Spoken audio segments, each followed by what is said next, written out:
Ukiona dem amekuja date, alafu ajifanye ati hataki kula sana, ati hataki kuoda kitu ya bei kali, anaitisha juice na sausage moja, ama ni wale wa I'll just take water. That's a red flag.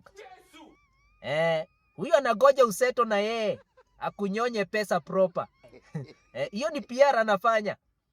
Yule dem anakuja date, anakula chapati 4 na madodo, alafu bado anaulizia kama kuna supu ya matumbo imebakia, amalizie hiyo chapati ya 4 nayo.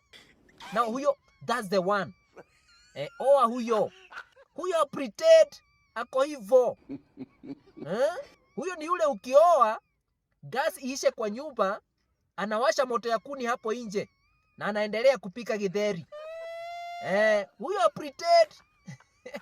That is the best one. Haya. Maukweli tupu.